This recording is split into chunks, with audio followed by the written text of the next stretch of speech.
Hey, seventh graders, today is day 3 and our focus is going to be isolating variables. So in this lesson, you guys are going to look at dose size, the number of days that you guys do a dose, and then just the different medications that are available, which we label A, B, and C. To see of those, which ones are going to be the most effective for you guys, trying to keep those 3 criteria in mind of lower cost, lower side effects, and then obviously lowering the number of parasites and resistance in designing your guys' malaria med treatments. Okay, so those are your learning targets for today as well. Okay, for your bell ringer, you guys can go ahead, pause this, read your guys' little informational sheet here, and then just play around in the malaria med sim for a couple minutes. Again, pause this video, come back to it when you guys have the sim all figured out and you're ready to go. All right, so activity 1 is going to be watching this little video today. So go ahead, again, you're gonna pause my main video and take a second to watch this little video that's gonna walk you guys through all the key points of the malaria med. Okay, come back to this video when you are all done and ready to move on. Okay, for activity 2, we're just gonna do a really quick little review. So we've talked about our 3 criteria and that we wanna keep it affordable, reduce the number of malaria parasites in an individual with the disease, and also to reduce side effects. Okay, we also are going to talk about constraints. A constraint is definitely different from criteria. A constraint is a limit or restriction. So basically what I'm going to say for you guys is your constraint for this project is that if you have any increase in the malaria parasite at all, that is going to be disqualified. You guys will not be able to use that medicine. So your overall goal is to make sure you have less malaria. So this is different than criteria. The Global Health Organization won't even consider a treatment design that causes an overall increase in the parasite population. This is going to be your constraint. Okay, so for the next couple slides, I'm going to walk through these charts just to kind of talk a little bit about the importance of drug resistance. And then at the end of this lesson, we're going to talk a little bit about the use of multi-drugs, which is going to lead us into our next lesson of best design. Okay, so if this were our population of malaria, if we can look over here and see a key, no little bars means that there's no resistance. This would be similar to the green cubes that you guys used in day 2. Okay, and then you guys can see single bars, whether they're either blue or red, are going to be some resistance. So some will live, some will die when subjected to those different colors of medicine. So there's either going to be a red treatment plan or a blue drug treatment plan. Okay, and then 2 bars means high resistance, meaning that if we treat them with that specific drug, you guys will not see any death to those parasites. Okay, so the first 2 things that we're going to look at are the top parts here.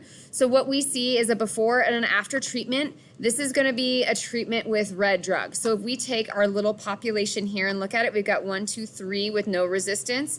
So we're going to put that here. And then we also have 2 parasites that are only resistant to the blue drug. Since we're treating them with the red drug, it really doesn't matter what their resistance is because we're treating them with a different drug. So we're going to treat them like they have no resistance at all. So you guys will see here are the parasites included that have blue drug resistance, but not red drug, because again, that's what we're going to be applying to this population. Okay, and then we had 1 little individual here with 2 bars, so assuming that we apply red drug, that little guy is not going to die.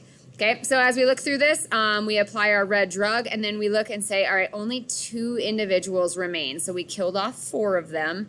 Only 2 remain, and then we see this one that didn't get killed was able to multiply, and now we have 4 individuals with high red drug resistance. Okay, which is not a good thing because that means that anytime we treat with red drug, we can see our population of resistance growing in these parasites. Okay, on the bottom half, very similar, except we're going to be looking and kind of just shifting the way we look at this as blue drug. Okay, if we look at this, we had number of parasites. These are resistant to blue drug, so again, these ones really don't matter. These are the ones that either have no resistance at all or are resistant to red drug, but we're going to be applying red drug still. Okay, so if we look at how this has changed, now we have a bunch as far as it goes that have no resistance at all.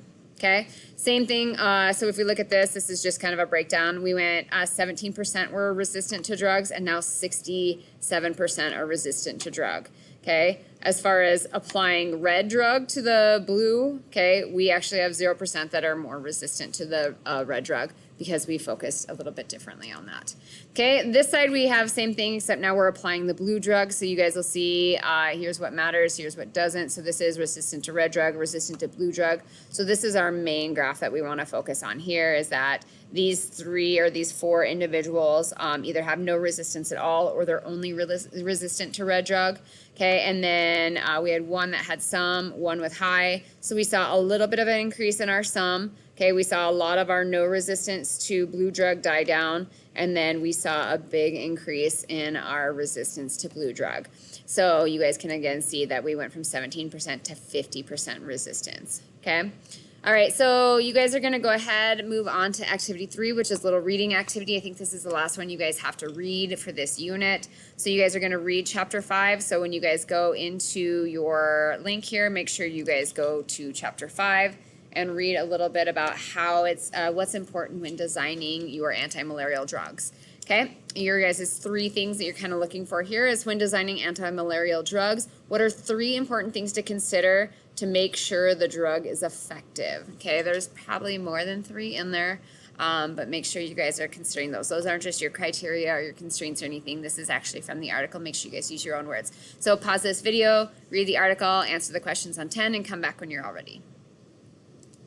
Okay, so the next part we're going to be focusing on the SIM. That's why we kind of learned how to use it in our bell ringer. Okay, so for today you guys are going to isolate some variables just to kind of see, all right, what kind of patterns are we looking for? So when we go ahead and start mixing all these different variables together, what are we trying to accomplish? Okay, what trends do we see, and how is that going to play into our overall design here in tomorrow's lesson? So for the next 3 parts of the SIM, we will isolate variables to address these 3 questions. How do different types of medication affect a single drug treatment? How does dose size affect a single drug treatment? And how do number of days affect a single drug treatment? So we're going to go ahead and start off. Part 5 is going to be a single drug treatment. I'm going to do A for you guys, and then you guys will do B and C on your own. So with this being said, we're going to do a 7 days of drug A at small doses. So if we go in here, we're going to go small doses, and we're going to do 7 days. So we're going to go ahead. All right, here's A.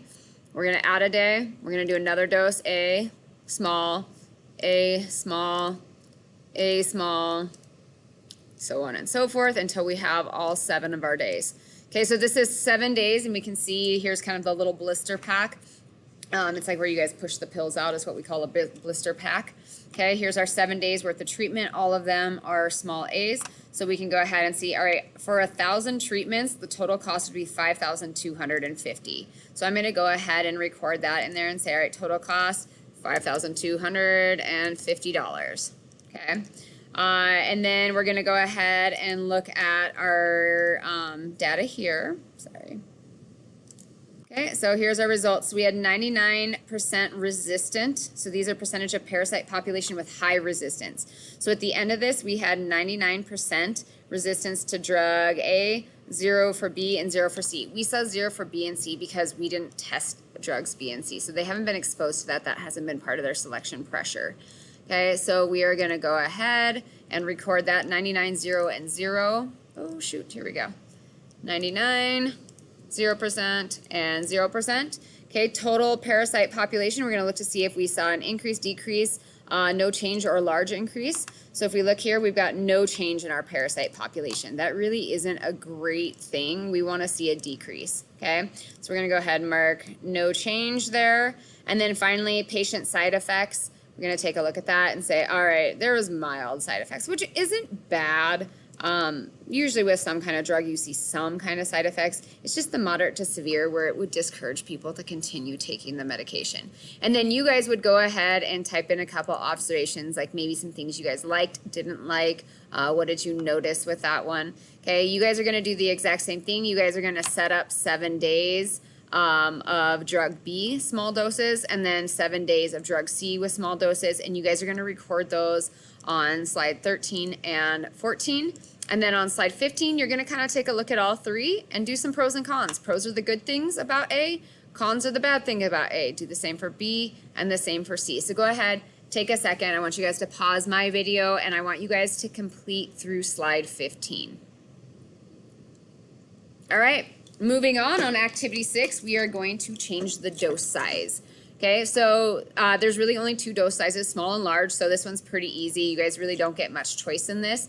You're going to test a small dose of A and a large dose of A. Okay, you guys can choose the number of days you do this for. One's probably the simplest, and that's fine. Or if you guys wanted to do 7, great. It's just going to take you guys a little bit longer to build that plan. But whatever you guys do for this here, you're going to do the same number here. So if you choose 7 small doses of drug A, you're going to choose 7 large doses of drug B. So just make sure that the number of days is going to be the same. So all we are doing is isolating the dose size, so a small and a large dose. And then you guys are going to record the same data. So your percentages, your parasite population increase, decrease, stay the same, no change, total cost, and then your patient side effects. Okay? You guys are going to do the same thing for drug B, do a small and a large dose. Again, whatever you guys did for the number of days on A, you guys are going to do the same for B. So if you chose 1, then same with B, only do 1 day of dosage here and there. Okay, same with C as well, same number of days, same rigmarole. And then at the end of this, I want you guys to take a look at dose side and tell me, how does it affect the total parasite population? Did you guys see a general increase, decrease, stay the same, no change, whatever? How about drug resistance? Was there any change in the drug resistance? Those are your percentages. Side effects, so more or less side effects with larger doses, or total cost, more expensive, less expensive, those kinds of things. Okay, so go ahead, take a minute. I want you guys to complete slides 16, 17, 18, and 19. Pause this video and come back when you are ready for part 7. We are almost there. Okay. For part 7, again, you guys are going to do the same thing, but this one you guys are going to investigate and isolate the number of days. So you're going to do drugs A, B, and C just like we've done on the last 2, okay? Except you guys are going to do 1 day or 7 days. If you guys want to change that, that's totally fine. You guys can do a low number of days and a high number of days. But again, whatever you choose to do for A, you guys are going to do the same for B and C as well. So I just kind of put on there 1 and 7. You're definitely welcome to edit that. And then you guys can choose dose size. Remember, there's only 2 options, small or large. Whatever you guys choose to do for this one, you're going to do the same for this one. So if I choose small here, I've got to do small here. Okay, and then when I move on to B and C, I've also got to do small and small and small and small. Or if you choose large, do all large. Whatever you guys choose to do, we just want to isolate the difference in days. So you guys can do 1 and 7, or if you guys want to do like 2 and 6, 3 and 4, whatever you guys want, just as long as you have less dosage and more dosage for the number of days you guys are completing this cycle. Record all the same things, and just like you guys did on the last one, how do the number of days of treatments affect the total parasite population, drug resistance, patient side effects, and total cost? So take a second, complete through slide 23, and when you're done, unpause this video and come back and I'll explain the last part to you. All right, so I have this little diagram, and as we're moving forward, you guys are going to start combining all of these different factors between the different meds you use, the number of days, and the dose size. You guys have thousands of combinations you guys can do here, but what I wanted to show you guys is this little image to kind of sum up why we would use multiple treatments. So you guys saw when you just tested A and B that you guys ended up with a high resistance to like drug A, whatever the case is. Okay, so if you guys look at this, we have all kinds of resistance here. We have some with none, some with some, and then what we do is we applied blue drug, and then you guys saw all the ones that were able to die from the blue drug, and then we applied red drug as well. So that left us with a really small population as opposed to what you guys saw earlier when I explained it to you. Okay, your exit ticket for today. Moving forward, what will be your approach to designing an effective malaria medicine that will be affordable, reduce patient side effects, and reduce the overall number of malaria parasites? So give me an answer and why. Hope you guys are having a great day, and I'll talk to you soon.